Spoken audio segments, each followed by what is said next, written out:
नमस्ते सर्वांना.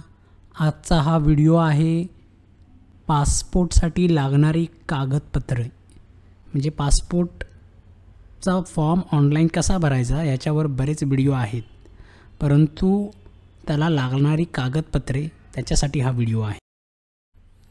हा व्हिडिओ जी लोक नॉर्मल पासपोर्ट काढणार आहेत, म्हणजे त्याच्यात जसा तात्काळ एक प्रकार असतो, परंतु त्यांच्यासाठी नाही, जो नॉर्मल पासपोर्ट काढणार आहेत त्यांच्यासाठी हा व्हिडिओ आहे. नक्की बघा, तुम्हाला आवडेल.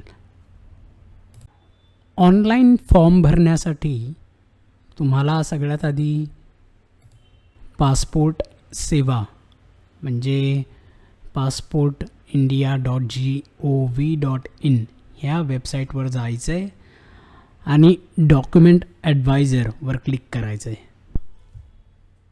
डॉक्युमेंटची लिस्ट बघायला सगळ्यात आधी तर 2 प्रकारचे आहेत पासपोर्ट, नॉर्मल आणि तात्काळ. तर नॉर्मलवर क्लिक करून पुढे 18 आणि त्याच्या वरील वर्ष जे आहेत वयोगट त्यांच्यासाठी, आणि तिसरा जो ऑप्शन आहे की नॉन ECR म्हणजे जे 10वी मॅट्रिक्युलेशन आहे ना, 10वी आणि त्याच्यावरती जे शिकलेले विद्यार्थी आहेत किंवा लोक आहेत त्यांनी ते होमध्ये क्लिक करायचं आहे.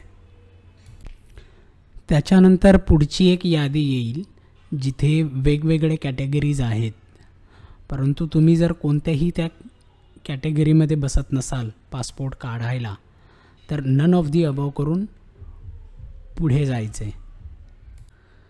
ते क्लिक केल्यानंतर 3 प्रकारचे तुम्हाला पर्याय येतील, जे आहेत की तुमचा जो ॲड्रेस आहे तो, जन्माची तारीख आणि 10वी आणि त्याच्यापेक्षा वरती जर तुम्ही शिकला असाल तर त्याच्यासाठी काय डॉक्युमेंट लागतात. ॲड्रेस प्रूफसाठी तुम्ही बघत असाल की 12 प्रकारची कागदपत्रं लागतात, परंतु इलेक्ट्रिसिटी बिल जे आहे म्हणजे जे विजेचं बिल आहे ते आपल्या नावावर किंवा पालकांच्या नावावर असेल तर अतिउत्तम, किंवा 12 कागदपत्रांपैकी कोणतंही एक कागदपत्र तुम्हाला जमा करायचं आहे आणि तुमच्याकडे ते असलं पाहिजे अचूक नावाने, हे लक्षात ठेवा. जेणेकरून नाव जे आहे पासपोर्टवर आणि ॲड्रेस जे आहे तो मॅच व्हायला पाहिजे स्पेलिंग सकट. जन्म कागदपत्रांपैकी 8 प्रकारची कागदपत्रं त्यांनी सांगितलेली आहेत, जसं पॅन कार्ड आहे, परत ड्रायविंग लायसन आहे जे गव्हर्मेंट जे आहे स्टेट गव्हर्मेंट करून इश्यू झालेलं. त्याच्याचबरोबर जे महत्त्वाचं आहे 10वी आणि 10वीपेक्षा जास्त शिकलेली जी लोकं आहेत त्यांच्यासाठी शाळा सोडल्याचा दाखला किंवा जे कॉलेज ट्रान्सफर जे सर्टिफिकेट असतं ते जोडायचं.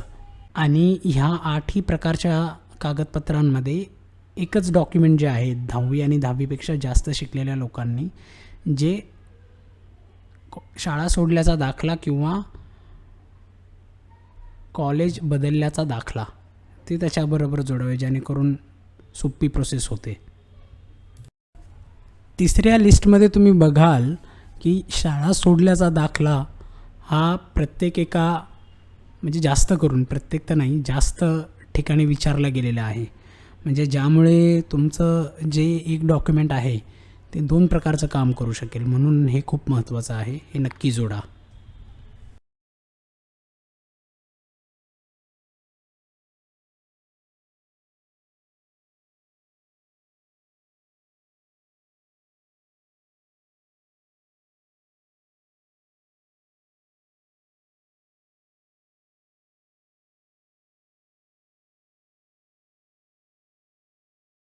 व्हिडिओ बघितल्याबद्दल धन्यवाद.